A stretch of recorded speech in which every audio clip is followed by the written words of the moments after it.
సభకు నమస్కారం.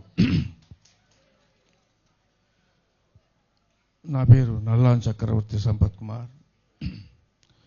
నేను గత 52 సంవత్సరాలుగా వకీల్గా పనిచేస్తున్నాను అనంతపురంలో. నాకు దేవుడి మీద పెద్ద నమ్మకం ఉండేది కాదు. చిన్న వయసులో భోగలాలసుగా తిరిగి జీవితాన్ని హాయిగా గడపాలనే ఉద్దేశంతో ఉండేవాడిని. అలా జీవితం బాగా గడిచిపోయింది. దానికి భిన్నంగా మా అన్న ఉండేవాడు.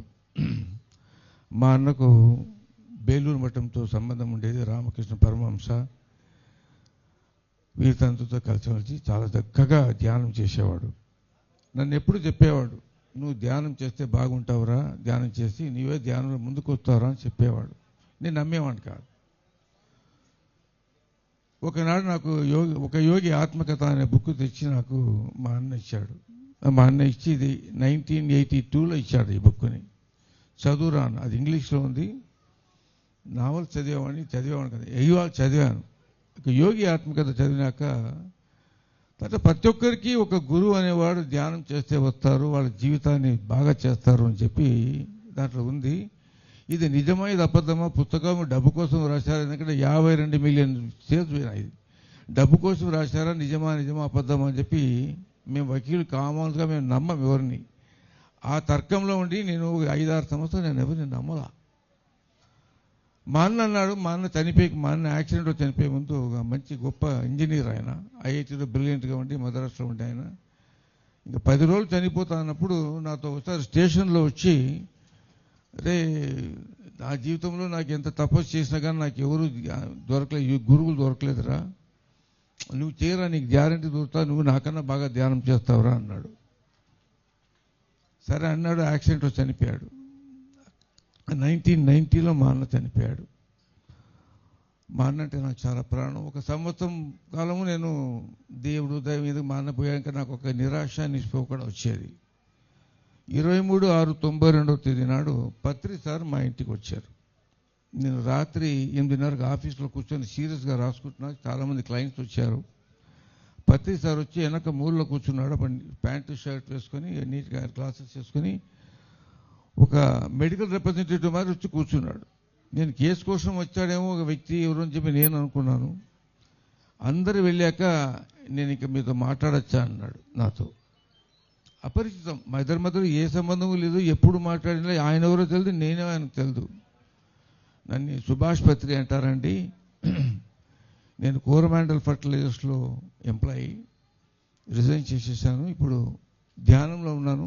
గత 79 సంవత్సరం నుంచి ధ్యానంలో ఉండి ధ్యాన ప్రక్రియలో చాలా అద్భుతమైన ప్రక్రియలు చేశాను. నేను ఒక పిరమిడ్ కట్టాను, కర్నూలులో పిరమిడ్ కట్టాను. బివి రెడ్డి గారి అంతా వాళ్ళతో ఉన్నారు అక్కడ. ఇది కర్నూలు నుంచి ఇది మొత్తం దేశమంతా ప్రాకాల ఈ పిరమిడ్ అని చెప్పి నా ఉద్దేశం. ఇది ఫస్ట్ టైం అనంతపురం ఎందుకు వచ్చానంటే, అనంతపురంలోనే అనంతపురం అంటే అనంతం అంటే ఉండే ఫ్యాక్ట్ ఉంటుంది అని అనంతపురం నేను సెలెక్ట్ చేసుకున్నాను. అనంతపురంలో తలంపుగా నీవి నత్తుకొచ్చా మీ ఇంటికి వచ్చాను అన్నాడు. అంతే. నేను పిరమిడ్ కడతానన్నాడు. నాకు పిరమిడ్ అంటే ఏమీ తెలియదు. పిరమిడ్ కడతాను, మీ సహాయం కావాలా అని చేయి పెట్టాడు. నేను షేక్ హ్యాండ్ ఇచ్చాను. షేక్ హ్యాండ్ ఇస్తే నీకు ధ్యానం చేసేకి వచ్చా అన్నాడు. నాకు రాదండి. నమ్మకం ఉందే అన్నాడు. నమ్మకం అంటే పెద్ద నమ్మకం లేదండి అన్నాను. సరే ఇవాళ ధ్యానం నేర్పిస్తాను, చేస్తావా అన్నాడు. సరే చేస్తానండి అన్నాను. అది 9 o'clock అయింది. ఆయనకు లాడ్జ్, సంపూర్ణ లాడ్జ్ అని ఉండేది. అక్కడ లాడ్జ్లో ఉన్నాడు ఆయన. నేను 8:30కు లైట్గా భోజనం చేసుకుని నేను మోటార్ సైకిల్లో ఆయన దగ్గరికి వెళ్ళాను. వెళ్ళగానే ధ్యానం ఎలా చేయాలో నేర్పించాడు. శ్వాస మీద ధ్యాస పెట్టాలి, ఇంకేం చేయకూడదని చెప్పని ఒక 5 నిమిషాలు ధ్యానం గురించి చెప్పించి నన్ను కూర్చోబెట్టారు. ధ్యానం చేయమన్నాడు. ఎంతసేపు చేస్తావు ధ్యానం అంటే, నాకు నిలకడ ఉండదండి, నేను 5 నిమిషాల కన్నా ఎక్కువ చేయలేను అన్నాడు. 1 నిమిషం చేయి నా కోసం చాలు అన్నాడు ఆయన. ఒక్క నిమిషం చేసి లేసే అన్నాడు. సరే అన్నాను. కూర్చోబెట్టాక కూర్చున్నాను. నాకు తెలియదు, ఏ లోకం లేదు నాకే తెలియదు. గొప్ప గొప్ప మాస్టర్స్ అంతా కనపడ్డాడు. వివేకానంద అందరూ కనపడ్డారు. నాకు పరమహంస యోగానంద కనపడ్డాడు. మా అందరు పెద్ద పెద్ద యోగులంతా కనపడ్డారు.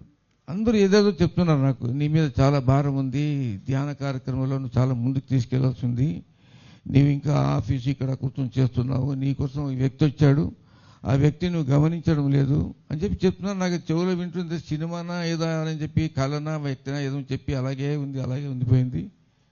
1 గంట 40 నిమిషాలు నేను మెడిటేషన్ కూర్చున్నాను వాళ్ళ. ఈ 1 గంట 40 నిమిషాలు అనంతపురంలో మా అనంతపురంలో ఎప్పుడు వర్షం రాదు, జూన్ నెలలో. ఆవాళ 1 గంట 40 నిమిషాలు గొప్ప వర్షం వచ్చి చుట్టూ నిండిపోయింది, మేము బయటికి పోవడానికి కూడా కాదు. అప్పుడు ప్రతిసారి అన్నాడు, అయ్యా నీకు ధ్యానం చేసేకి రాదన్నావు, ధ్యానం 1 నిమిషం చేస్తానన్నావు, కూర్చున్నావు, టైం చూసుకో అన్నాడు. చూస్తే 10:45 అయింది. నువ్వు ఇంటికి పోగలవా అన్నాడు. పోతానన్నా. చూస్తే చుట్టూ నీళ్లు, పోయేదానికి కాదు. అప్పుడు చెప్పాడు ప్రతిసారి ఒకటే, ఇవాళ నీ జీవితంలో కొత్త మలుపు తిరుగుతూ ఉంది. ఈ దినం నుంచి నీతో నేను మీ ఇంటికి ఎప్పుడు ప్రతి శనివారం ఆదివారం నేను వస్తా, వచ్చి అనంతపురంలో ధ్యానం చేసే కార్యక్రమాలకంతా నువ్వు పాల్గొనాలి అన్నాడు. అప్పటి నుంచి 23/6/9 నుంచి 94 వారాలు మా ఇంటికి వచ్చాడు పత్రి సార్. 94 వీక్స్ మా ఇంట్లోనే ఒక ధ్యాన కేంద్రం పెట్టి, నా భార్య గారు రమ అంటే చాలా ఇష్టం పత్రి గారికి, చక్కని భోజనం పెట్టేది, అందరికీ వచ్చేది. కర్నూలు నుంచి చాలామంది, ప్రకాష్ గారు చాలామంది అంతా వచ్చేవారు, ఇంటికి వచ్చేవాళ్ళు, వాళ్ళందరికీ తానే భోజనం పెట్టేది. అందరికీ కార్యక్రమాలు తలుతూ సార్ని నేను కూర్చోబెట్టుకుని, మోటార్ సైకిల్లో కూర్చోబెట్టుకుని ఇండ్లలోకి వెళ్ళి ప్రతి ఇంటికి ధ్యానం తీసి నేర్పించడానికి పోయేవాడిని, వేరే ఊర్లకు తీసుకెళ్లేవాడిని, పక్క ఊర్లకు తీసుకెళ్లేవాడిని. ఇలా చేసిగానే అనంతపురంలో పిరమిడ్ కట్టాలన్నాడు. 60x60 ఫీట్ పిరమిడ్, పెద్ద పిరమిడ్ అనంతపురంలో మొదలుపెట్టి నువ్వే చేయమన్నాడు. నీ చేత అవుతుంది అన్నాడు. నా దగ్గర ₹1 లేదు అవాళ, కానీ ఇవాళ 5 కోట్లతో సమానమైన పిరమిడ్ అనంతపురంలో కట్టాను, అద్భుతమైన పిరమిడ్ కట్టాను. ఇవన్నీ సాహసోక్తం చెప్పను, కానీ కేవలం ధ్యానం మీద లక్ష్యం పెడితే లక్ష్య సాధనకు ధ్యానమే గురి. మీరు ఏమైనా చేయొచ్చు. ఇవాళ ఎంత చక్కని విధంటే ఎమ్మెల్యే గారు వచ్చి మీకు సైట్ ఇస్తానన్నారు. ఇదే 1 ఎకరా నాకు అనంతపురంలో గవర్నమెంట్ ల్యాండ్, నాకు ఒక్క పొలిటికల్ ఇన్ఫ్లుయెన్స్, ఇవాళ టీజీ వెంకటేష్ గారు అందరూ మీ దగ్గరకు వచ్చారు, నాకు ఒక్క పొలిటికల్ ఇన్ఫ్లుయెన్స్ లేదు. నేను ఒక్కడే పోరాడి 1 సంవత్సరం నేను పత్రి గారు పోరాడి 200 వారాలు తిరిగి సైట్ సంపాదించేసి బిల్డింగ్ కట్టాం. ఇవన్నీ పత్రి గారి చలవడం జరిగింది. పత్రి గారు నన్ను ఒక ఫ్రెండ్గా చూశారే కానీ నన్ను శిష్యునిగా చూడలేదు ఎప్పుడు. నాకు ఒక గొప్ప యోగిని హిమాలయాస్లో పరిచయం చేశాడు. ఆయన దగ్గర నేను 30 సంవత్సరాలు ఉన్నాను, ఆయన దగ్గర ఉన్నాను. హిమాలయాస్లో ఉండి తపస్సు చేశాను, అడవిలో 8 రోజులు నేను ఉండి తపస్సు చేశాను. చాలా గొప్ప ఉన్నాయి. ఇవాళ కాలం చాలా తక్కువ ఉంది, కానీ చెప్పడానికి చాలా ఉన్నాయి, కానీ ఇవాళ కాలం లేదు. కాబట్టి ఈ అవకాశం ఇచ్చిన మీ కర్నూలు వ్యవస్థ నేను నమస్కారం తెలుపుకుంటూ, మరి ఎప్పుడే అవసరం మీకు తప్పకుండా కలుస్తాను.